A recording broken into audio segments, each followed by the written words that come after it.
Lord, a very warm welcome to the Real Talk. Thank you so much for sparing time to join the conversation. I believe it will be a powerful one, will be enlightened, and I hope that there will be a lot to learn from this conversation. A few days back, we hosted the inaugural International Security Conference on Africa. What I loved about this event is that it brought to Kigali a lot of powerful men and women. And not men and women in the security space only, but a diverse variety of people. We had people in the academia, we had development partners, security players, and lots of other stakeholders. It was a rich conference, and of course you'll find lots of recordings online from the different sessions. One of those sessions touched on global media, the narrative that is perpetuated by global media on Africa and the cost of that. The cost of that. This is a conversation I had the pleasure of moderating. And while on that session, we thought, why not do more than this? So I have the pleasure of hosting one of the people that featured on the panel. You stay tuned, you'll get to know who. Thank you so much for joining us. We are on RTV and on the YouTube channel. Please share it. And if you want to share any thoughts or comments, go online, share that with us with the hashtag The Real Talk. My name is Jackie Lumbasi and our guest is Moky Makura, author, journalist, entrepreneur. You are so many things. What a pleasure to be seated here with you, Moky. Thank you for having me. And the reason why I'm so many things is because I'm so old. I've done it all. That's why. I love that. So I want us to go back to where it all started. If you can share a little bit about your childhood with us. Where were you born? What kind of home were you raised in? This powerful woman that we see today, what kind of parents raised her? Well, I like to start off with saying I was born and designed and manufactured in Lagos, Nigeria. I love it. You know, a lot of people look at me and think, oh, but you're not Nigerian. No, you don't even sound like Nigerian. They sound, in fact, a lot of people think I'm Kenyan. Oh, yeah. But I'm not here where it matters. I'm Nigerian. And I grew up there, and I left Nigeria when I was about 9. I went to the UK. And I kind of lived in the UK for a great big part of my childhood, or my youth, and then I moved to South Africa. Yeah. And I say that South Africa sort of empowered me because after living a lifetime in, you know, in the West, where you are by default the minority, where you're trying hard to fit in. I mean, I remember things like, you know, when you braided your hair in those days, you know, you wouldn't let them see the gap between when you had your own natural hair and when you put braids in. So like the whole weekend was about hair braiding because you wanted to fit in. Yeah, so they don't see the natural hair. It doesn't look good enough. And when I look at the, you know, the world today, when I look at the UK today, I mean, there's so much diversity there now. Things have changed a lot, but it's one of the reasons why I left. I wanted to go back to Africa after like a lifetime, you know, education. I went to boarding school. I did everything in the UK, and I just, one day I was just like, I was working for this firm, and I remember the woman who ran it was a young Jewish woman who, you know, I was ambitious, I wanted to run the firm, but I realized I would never be able to run that firm because I wasn't white, I wasn't Jewish, I just, you didn't fit. I didn't fit. And I was ambitious, so I thought, let me go somewhere where the color of my skin, my name, everything about me will actually help me, and that was going back to Nigeria. Yeah. So I tried, didn't work. Segued to South Africa, and that's where I've been for the last 27 years, and then I came back to England about 2 years ago. Why do you think it failed to work at home? You had gone back home. I went home, but Nigeria, Abacha was in power then. He was a dictator. I remember my mother saying to me, what are you coming back for? It's a tough time. Lagos was tough at the time. And I thought, well, you know what? I had come from a very sort of organized, structured environment to Lagos at that time, and it was just a chaotic time. So I didn't stay. So I was looking elsewhere in Africa, and I read an article about South Africa. And in fact, the article I read was in a magazine called She Magazine, and it featured 4 women who were all in marketing, and that's what I was doing, PR, communications and marketing. I'm like, it's a sign. Yeah. It's a sign. I have to go to South Africa. Yeah. So that's, I was like, okay, boom, that's it on the map. And I'm going there. Yeah. And I literally booked a ticket and I went there. I'd love to know how it was starting off there and settling. But when you were in the UK, did you go there with the whole family or were you alone? You went there as a 9-year-old? I went there as a 9-year-old into boarding school. My brother was there. So we lived there. I mean, there was a bunch of Your parents were not there? No, they were in Lagos. They remained in Nigeria. Yeah. So I always used to joke about British Caledonian, which was the airline then, which doesn't exist anymore. It used to be like a school bus for us. Like there's a whole bunch of Nigerians who were going to school in England, and at holidays we get on, go to the airport, go come back British home. Caledonian and go home. It was like a school bus. British Caledonian was a school bus for us. Yeah. A bus full of Nigerians going back home for holiday. Literally. So then you reach South Africa, and how was that for you? You know, you're alone, not moved with family, probably without friends or with very few friends. No friends. And you're going to start life afresh. Find a way to make ends meet, find a career, build it. If you can just paint that picture for us. Not many people make the decision to just pack and leave and go start afresh. Yeah, I was smart enough to go with a job. Oh, So you already had a job. I went with a job. It took me Okay. nearly a year and a half to get the job, but I went with a job. But I still arrived with I didn't know anything about the country really. I mean, obviously you know about South Africa, you know about its past and its history, but I didn't have any friends there. And actually at the time I was sort of like, why are you going to South Africa? It's a very racist country, you're a black person. And some of the things that happened, I remember one time before I got the job, I went for an interview in South Africa, because I went to South Africa to go and look for jobs. And this woman, she was an old white woman, she got on the phone and she was speaking to somebody on the phone. She goes, oh my God, I've got this most amazing black girl in front of me. And I was like, I'd never been called a black girl before. I was like, come out of England, nobody says things like that. Yeah. And in South Africa, they spoke about color in a way that I wasn't used to. Even in Nigeria, we don't talk about color, and like, This was in the UK, you know? But South Africa was, Not even in the UK, they didn't say that to exactly, the they face. wouldn't say it to our face. Yes. Whereas in South Africa, it was so visceral. Everybody was so about your color. Yeah. Like little things. I remember once I was swimming, and this woman, when I came out, she came up to me, she goes, oh, you swim very well. But the undertone was for a black person. Everything suddenly became about color and race. And if there is a single regret that I have, it's that I brought my kids up in an environment where race and color were so important. Because in my time, we always used to say we didn't really see color, right? Yeah. Because it just wasn't, in Nigeria, it wasn't an issue, and I was lucky enough not to really feel it that much in England until I came to South Africa. So South Africa was an interesting place. But the fact was that I spoke differently, so I clearly wasn't a local. I wasn't a South African. And I also didn't look like a South African. I'm much darker than most South Africans, taller. And taller. Yeah, so I always come across as... That's a different story. But yeah, so there was always this thing that I never looked as if I was South African. And I will say, South Africa was one of the most amazing places for me. I think a lot happened to me. I met my husband, I had kids. I always used to say, oh, I'm traveling Africa, I'm going around Africa. One day I looked down, I had husband, kids, dogs, a house. I was like, how did this happen? I call South Africa my lucky place. A lot happened to me then. That's how I got onto television. I used to do Carte Blanche, which was like a television show, a bit like 60 Minutes. I used to present that. I did. So a lot happened there. I call it lucky because if I'd stayed in the UK, I don't think I'd have had those opportunities. And my, segue into acting, that happened in South Africa as well. A lot happened because I think it was a time where, black people were coming out, and there was just so much opportunity. There was a whole market of black people to market to. Like, who are the faces? Who are we going to put in front of them? Yeah. And I happened to be in the right place at the right time. So South Africa has always been a very lucky. Yeah. So you went in as a PR communications practitioner person. or communications person, and then you ended up doing all these other things.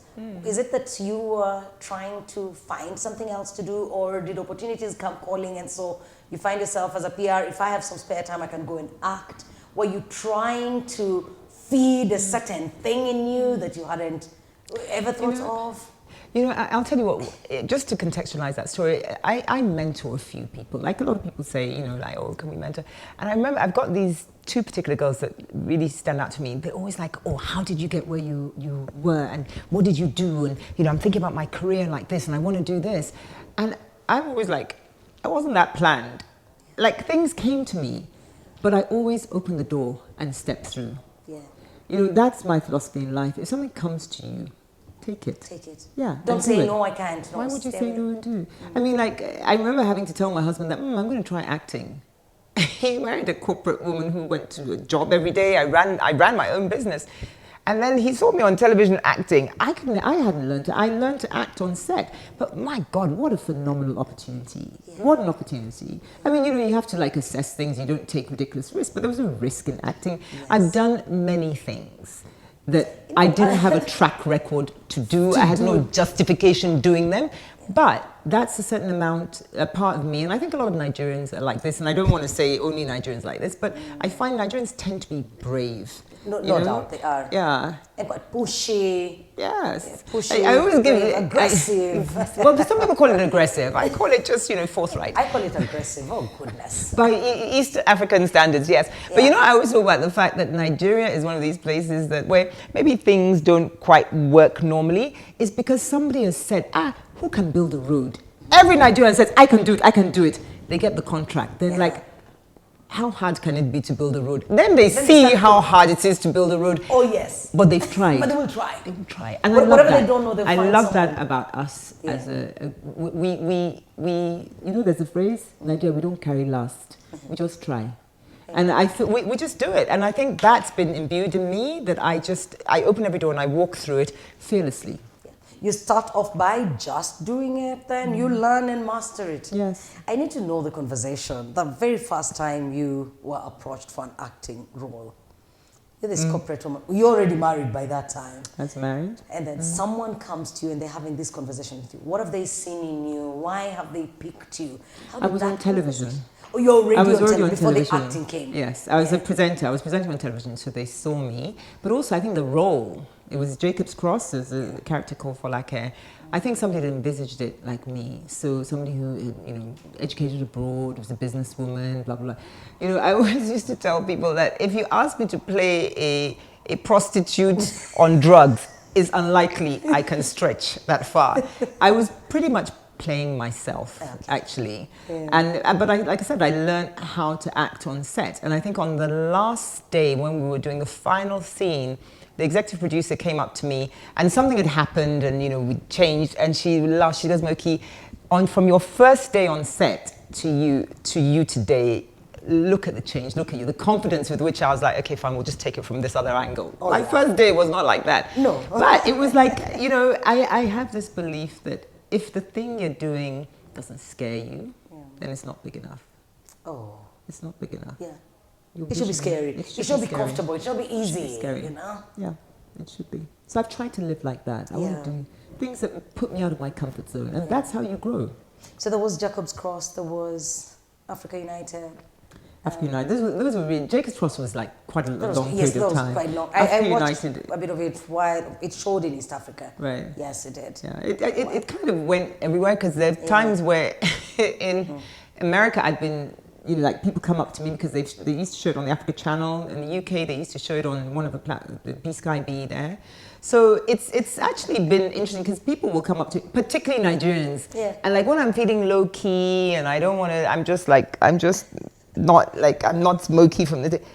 Are you that Nigerian woman from that thing? And I'll be like, no, you are. Nigerians, they won't even take no for an answer. One woman has come to sit next to me in a restaurant to insist. And she'll insist you're the one. And I'm like, okay, I give up. Yes, it's me.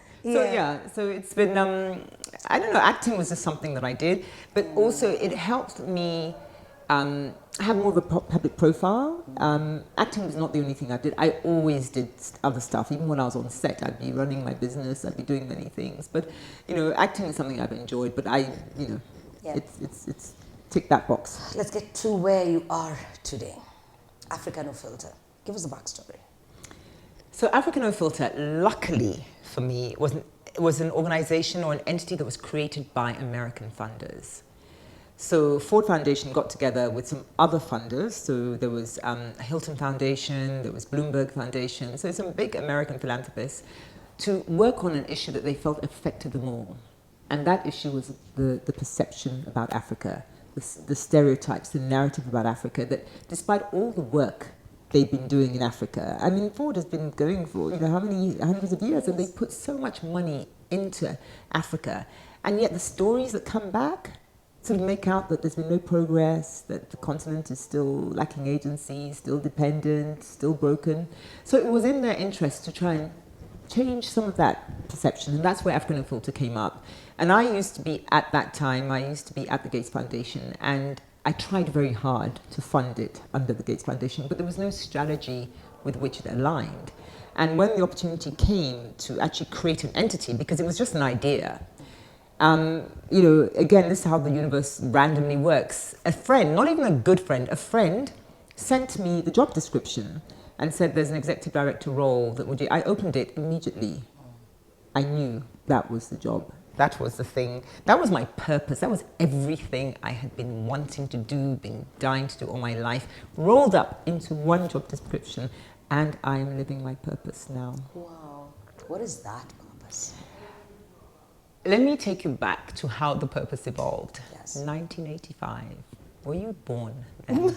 I was born. I always have to check because yes. increasingly... I was in primary school. Okay. Okay, increasingly 1985 is like a history lesson to a lot of people. That's so long ago. Yeah. 1985, I was in my teens, late teens, when Live Aid, the big show, came on. And I remember I was watching it in London, and I was there, you know, dancing, hey, we're going to save the world, you know, do they know it's Christmas time in Africa? And there was a moment when I was singing and when there were all these things like, you know, let's feed the world, let's save Africa. And I thought, but I'm African, and I live in Africa, but that does not resonate. That is not the Africa that I know. That I know. There was a disconnect. It suddenly struck me that this Live Aid was selling the world because it was billions of people that were watching that. An image of Africa that was not the one that I had. And at that moment in time, I remember just thinking, no, we've got to no, this is not right. This is not me. So now some person, anybody thinks that with £1 they can help me. That's it. You know, that I have in fact, they can help the whole need. continent. Yes. You know, yeah. Yeah, you know, so it really kind of made me angry in a way. And you know, one of the things I've always believed that if you want to figure out what your passion is, take something that you're angry about, because anger gives you energy, and then channel it with something you're passionate about. So I was angry about the image of Africa, and I love creating, I love writing. I mean, you know, I've always written, and that's what I started doing. I started writing articles about, hey, this is not us. Yeah. In fact, one of my first pieces... to counter that. Yes. Yeah. One of my first pieces was about Bob Geldof, Bono, and there's like, you know, 3 white men who come up to save Africa, and like, no. So I started writing things. They hadn't even been to Africa.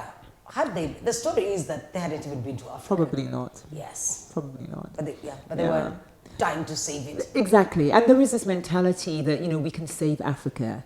And there are 2 issues with that. It's almost as if our problems are so simple that we can just save Africa. You know, The Economist recently put out a report. Every year, I mean, every so often they do a big report. And they did one on Africa very recently. And the editor wrote an email, you know, it was like to the whole database of people who subscribe to encourage people to read the report. Yes. But it was so patronizing in its tone. It was like, oh, we've figured out, a bunch of journalists sitting in London have figured out all the problems in Africa. Not only that, we can solve them. And Africans just need to do this, this, and that, and you guys are solved. Yeah. So I wrote a piece, I put it on LinkedIn, and it was in the style of Binyandanga, you know, how to write about Africa. Yes. Very sarcastic, using, you know, British wit back at them. Yep. It was picked up, and so many people were like, yes, do it, say it, because, you know, sometimes as Africans, we take a lot. We take a lot. We don't always fight back.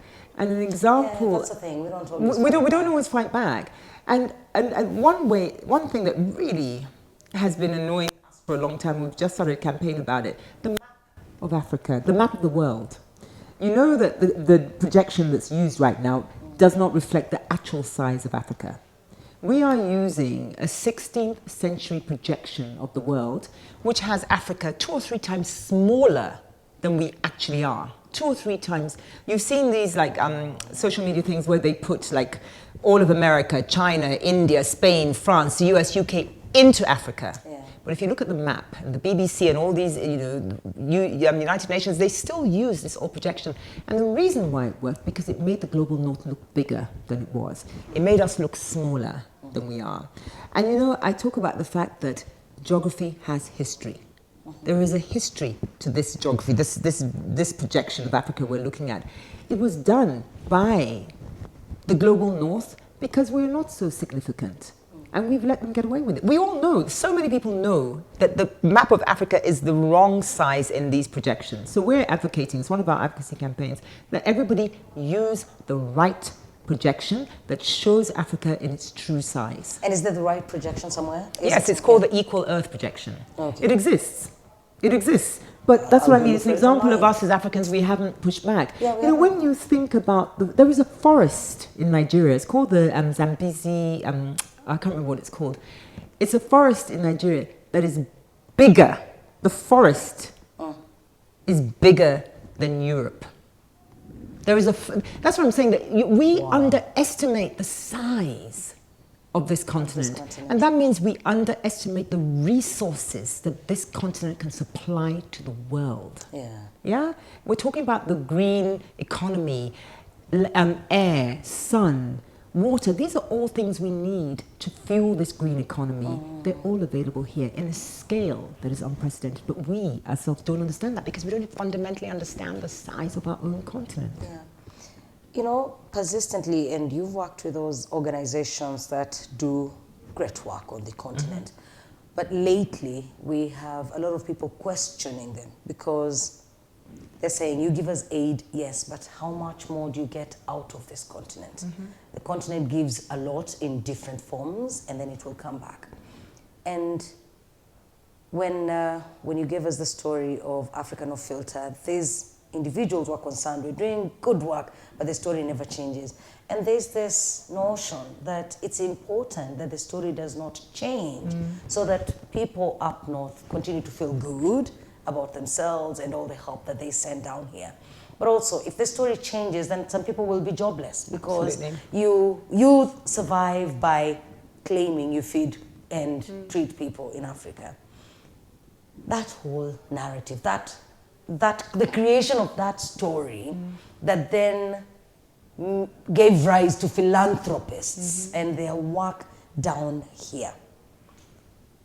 Where do you see it ending?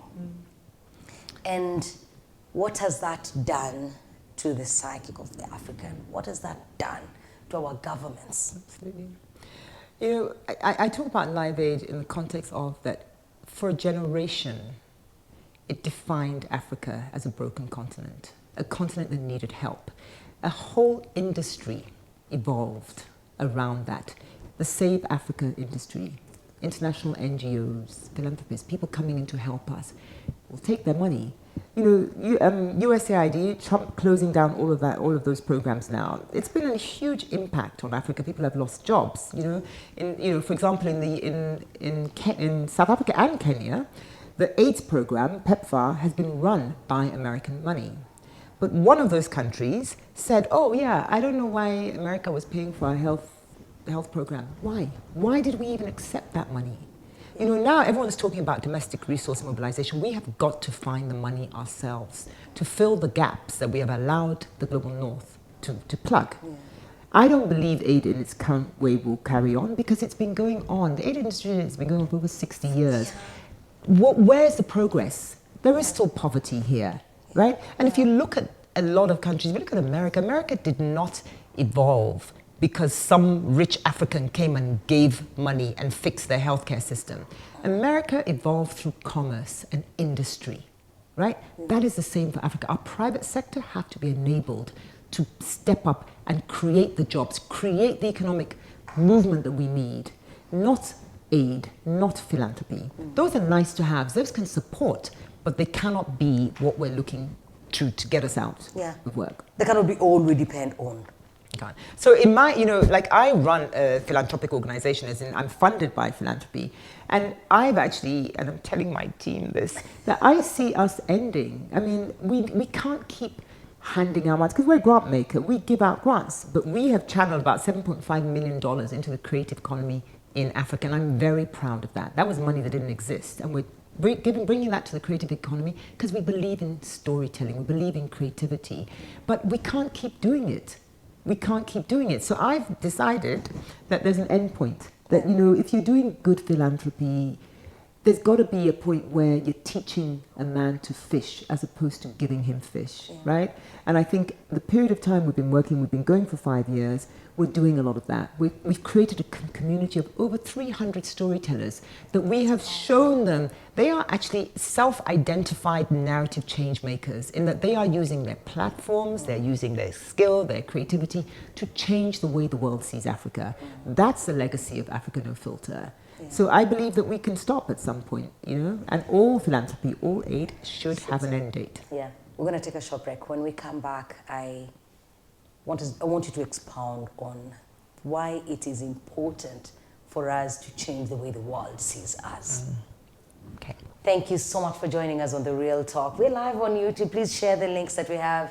As many people as possible join the conversation. Just remember the hashtag is The Real Talk. Our guest is Moky Makura, an author, an entrepreneur, a journalist, and as you can see, someone very passionate about Africa, the youth of Africa, and how the world perceives the continent. You stay with us. We'll be back.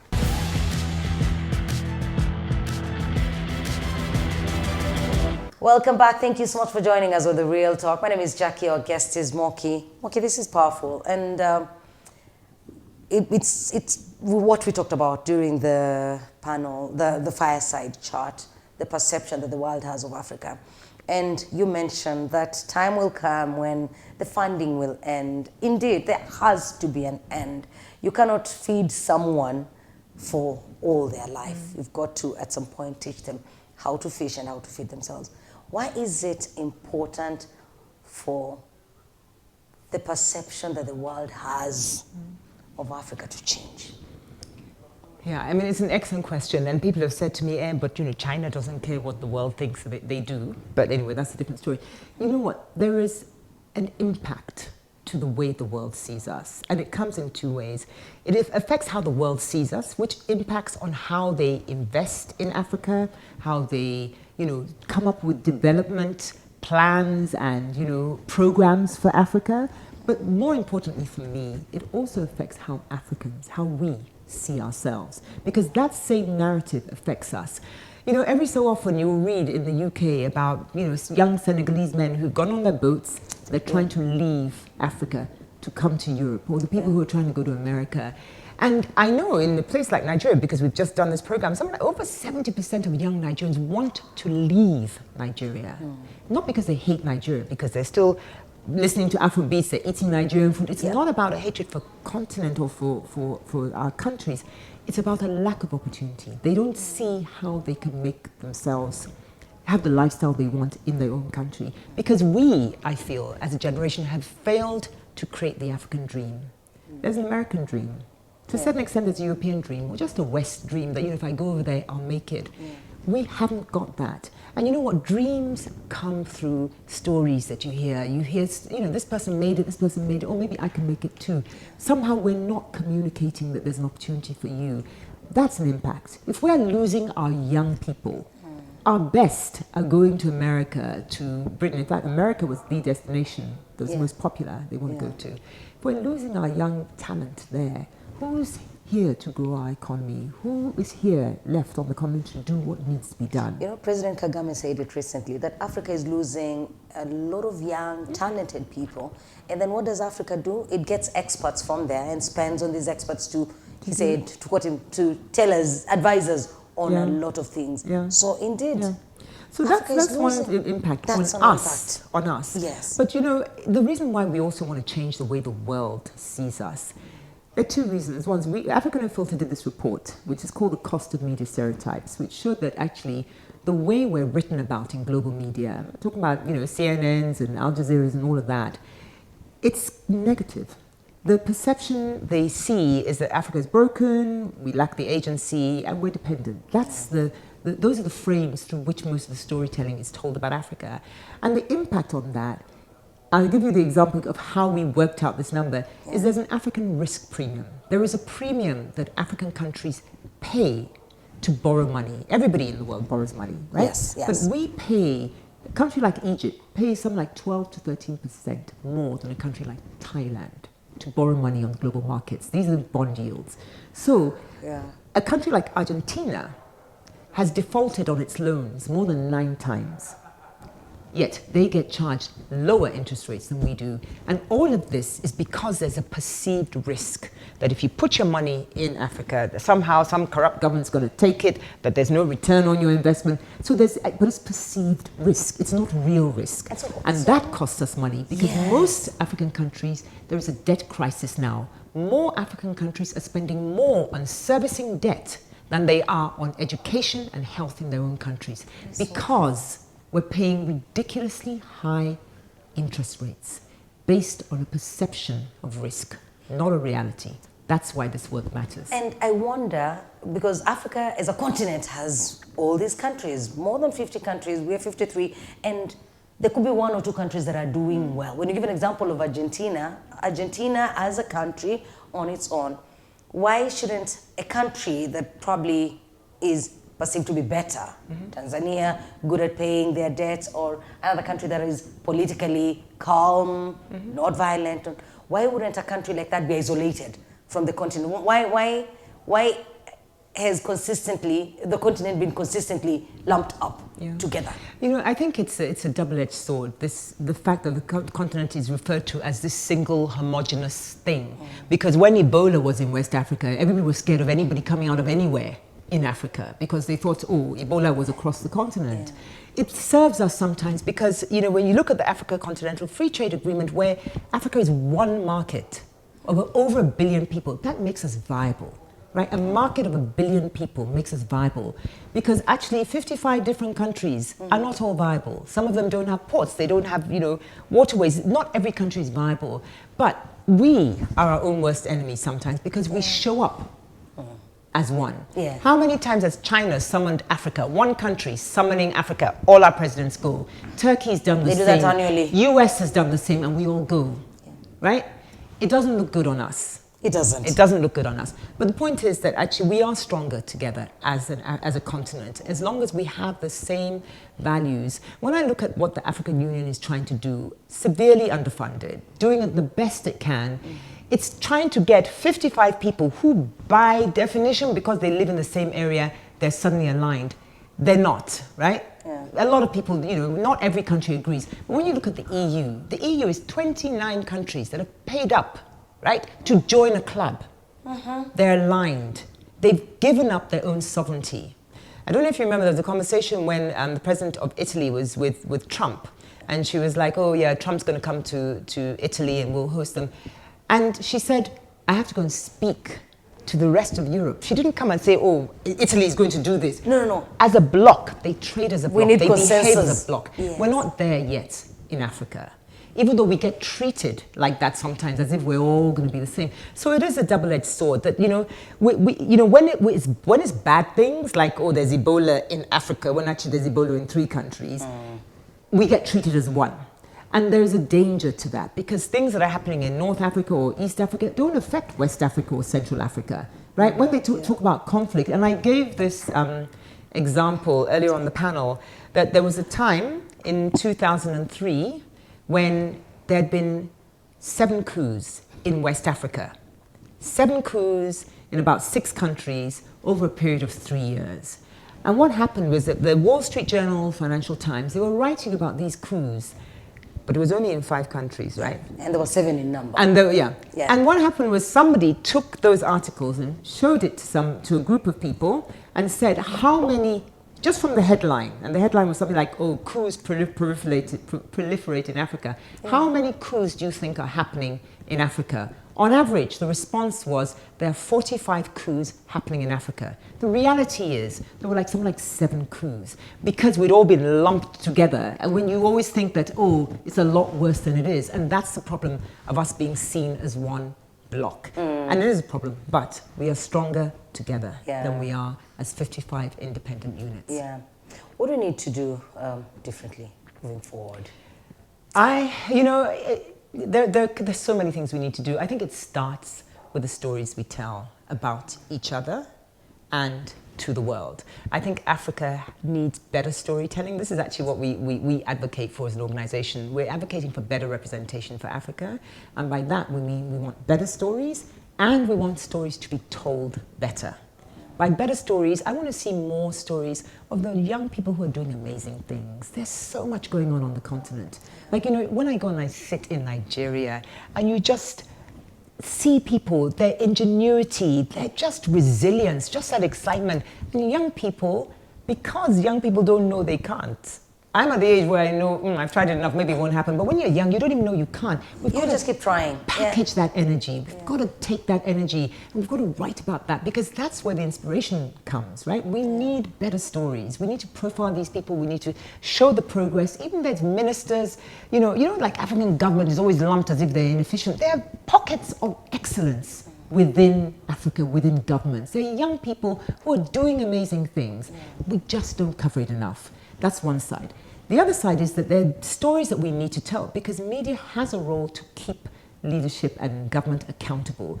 Yeah, we need to tell stories of corruption and poverty and things like that. There's a war and a conflict in Sudan. There's problems happening in Eastern DRC. We still need to tell those stories, but we need to tell them from a different perspective. We need to tell them and make us the heroes, Africans the heroes. I'll give you an example. We did a thing called the Global Media Index where we ranked and we rated 20 global media outlets on how they cover Africa. One of the things we found out was that often in global media, the official spokesperson for Africa was white and male. As in, Africans were never the expert voice when it comes to African issues, but Africans were always the victim voice. Oh, let's go and speak to the person who's been affected by the climate change, a poor farmer in the rural area, a poor woman whose child has died of HIV. We're very good. That's where the African comes in. We are very good at playing the role of victim. We were never the expert voice. And that's what I mean, that we need to become the expert voice. We need to tell our own stories. We need to invest in our own media. We need to create powerful media so we're not so dependent on what the global north publications say. We need because for now investment. I think we are overly dependent. We are overly dependent. Yes, we are. Yeah. And I said on the panel that I was guilty when I was in Nigeria, not the last election we had. I think I was there on a Saturday. I was there. I wanted to vote, and I came out. They said it had been cancelled. First thing is, let's check on the BBC. Let's see. Has it really been cancelled? Because we didn't trust our own media, and there's a reason for that. We don't trust our own media because in a lot of instances, our own media is not that trustworthy because they are not well resourced. Media in Africa have had to come up with their own ecosystem, their own business model to survive, right? The typical sort of advertising revenue model doesn't necessarily work in Africa. So people are taking money to write a story. I can have a front page spread in certain countries because I can pay for it. Because you have money for it. So where's the credibility? Yes. Trained journalists are hard to come by. The institutions that train journalism are training them on archaic journalistic models. Yes. There's just the system is broken, and we need investment to fix it. And as you're saying that, I look at stories. You'll find a regional paper, one of the countries, the Daily Nation, the Daily Monitor, and you'll find certain stories from Nigeria, but picked from Associated Press or Reuters. So you find there's a lack of collaboration. When we say state broadcasters in Africa, and they have an association, I think they have an annual meeting, they have places where they meet on a regular basis. I wonder what they discuss, because someone in Nigeria should not be getting a story about Kenya from the BBC in London. And that's exactly what happens. And that is what happens. So when we meet as media players, media owners and media bosses, where do we meet? How do we collaborate? Because RBA should be able to get videos from KBC or TBC in Tanzania and run those. So in my opinion, and I'm so glad to bring that up, then we will not rely on the BBC to come down and tell our story. You look at documentaries about, you bring these, let's say Eastern DRC. They will come with their own framing because they have incurred the expenses. They've flown in, they have to stay at these hotels. So indeed it will be their angle that they're pursuing. Who in the neighborhood has sent a journalist there to do a documentary? Because what we do, you will find sometimes you want to play that documentary on a TV station in Uganda, a documentary about Eastern DRC. You pay them. Exactly. That's the model. Yes, you'll pay VOA to run the documentary they did in the DRC, and you're only a bus trip away. Something really needs to be done. It's frustrating. And I think for me, even what's more frustrating is it will not be the first time we're talking about this. It won't be the first time we're talking about it. This all but the I think time, there's a growing realization that something does need to be done. And I think media themselves have to be more vocal about the challenges of running a media network or a media platform, because the competition is coming from everywhere. You know, we were talking also on the panel about the growth of like news content creators. They're not trained journalists. They don't have a brand they have to maintain. They just put their camera on and they talk. And some of and they have an audience. They have an audience that is dying for their content, so they'll just put it out there. I want to tell you about Maria Mbuli, who is a Tanzanian-American content creator. She's part of our community. She started posting stuff about Africa because, quite frankly, she was tired of all the negativity she saw in mainstream media. This girl is on TikTok, right? And she has, on average, something like, I think, 500,000 followers, but some of her posts receive up to 8 million views. Wow. That is more than the Daily Nation, some of the biggest media outlets. More than some of the biggest media outlets on the continent. This girl is powerful, but she's not a trained journalist. And she puts out her perspective on her world. She talks about positive Africa. And there's a lot more people like that coming into the field. So people are getting their news from different sources. So, you know, you can't always point a finger at international media. Media is, as we were saying, it's changed dramatically. You know, so social media is a platform, but content creators from all over are putting content about whatever they want, right?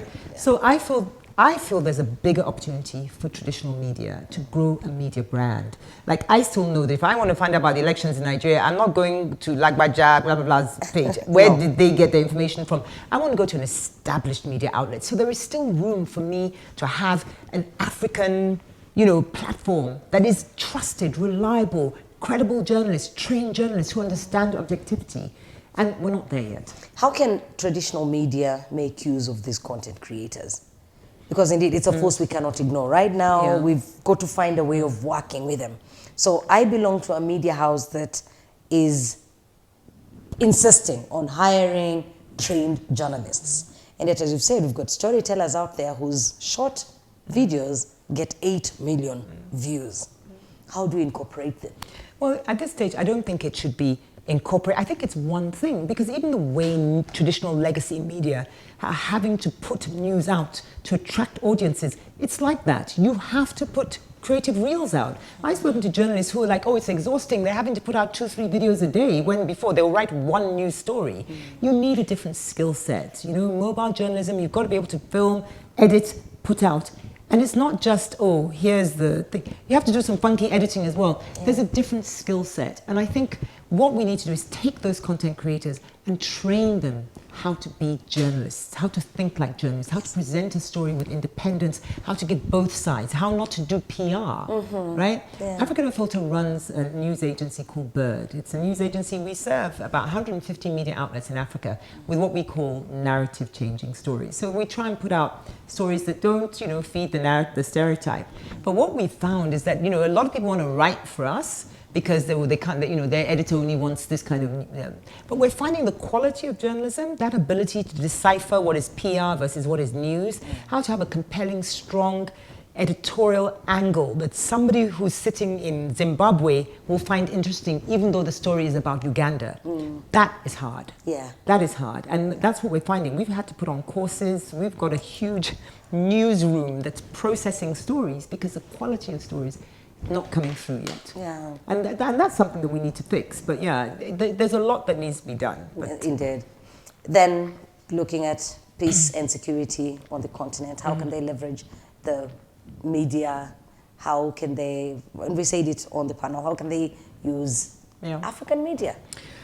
You know, I think, I always say that, you know, we're starting off with a continent of 55 countries. There's bound to be conflict here. There is, particularly when we are living with the legacy of the way this continent was divided, not along ethnic lines or where we live, but however the powers that be, the colonialists wanted it. So conflict is something that I think we're going to live with for a little bit longer, right? And I think right now, we as Africans need to own the way we talk about these conflicts. There's conflict in Sudan, there's conflict in Eastern DRC, there's conflict in quite a few other places. Even in Nigeria, we have Boko Haram there.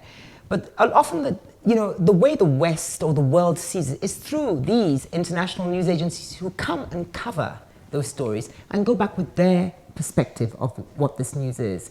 And the example that I give is that the Eastern DRC is so complex. It is a complex situation with multiple partners, but yet you'll get like a 1 minute, 2 minute soundbite on TV trying to unpack all of these issues that have come, historical reasons, geographic reasons, ethnic reasons. It comes packaged in a 1 minute story. What are you going to, you're going to leave them with a narrative that, Rwanda is complicit. Yeah. But we, as Africans, we need to be able to unpack that story and put out different perspectives. Can you help me? Give me that example. Because you said, you give an example of Zelensky and how he will be out there looking all posh. In fact, half the time, Africans online will be asking, this guy is taking videos on streets. Look at their buildings. They have these nice buildings, better roads and better buildings than ours. And you're saying it's a war zone? It's all in the packaging. So give me, using tangible example, let's say the Gen Z protests in Kenya. You have someone from out there who's come to cover it. But then you have local media that now you're advising should find a different way of packaging this. That's a perfect example, because I used to talk about that. When those protests were happening in Kenya, that could so easily have fed that narrative that Kenya is descending into chaos, anarchy, conflict. Look at these young people just running around the streets. But you know what story came out? And I know Bird put out a story on it. The story was young people are taking agency to create the change that they want to see. They do not want to pay high taxes, right? So they have taken to the streets to demand a financial policy that works for them. That is a different story than saying young people are going crazy on the streets of Nairobi. Of Kenya. So the same thing happened in Nigeria when we were talking about NSARS. Those were the when protests against police brutality. I think it was in about 2022 or so. Yes. Lots of celebrities. But this thing was started by young people, right? Started online, and originally the story was, it was like there was chaos in Nigeria, because that is the lens, like, oh, it's another uprising, there's problems here, there's problems there. But actually that story was again the same. It was young people taking agency to create the change they wanted to see, right? Unfortunately, ended badly, and a lot of young people died. And then the big organizations went in, because now they could identify, and they now went to go and speak to people who told them the other side.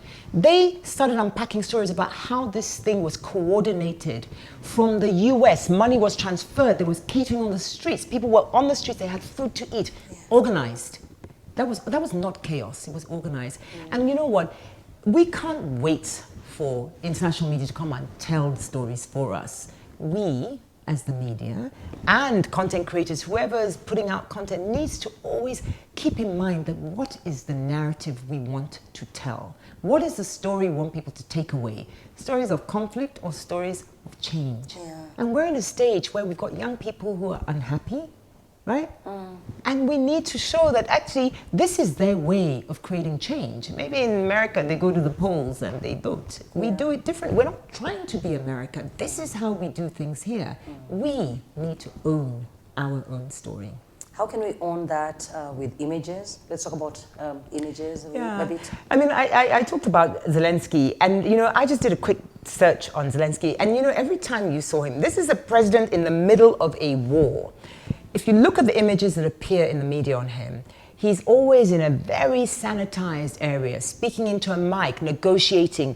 He wears fatigues, I think, from the waist downwards, but on the top there's like a dark color. He doesn't wear berry, he doesn't wear dark glasses, he's not carrying a gun.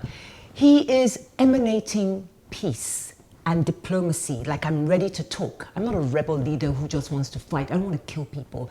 His images are carefully curated by somebody. And he's on world stages discussing and talking, being open. Fast forward to African conflicts. Often you will find a rebel leader. That's who they're going to look for. In a bush somewhere with dark glasses, red eyes, with some people with guns on either side. Yes. Those images are also curated, but not by us. Right? Not by us. right? Because that is the image that we expect to see. That, conflict in Africa is always messy. Like that.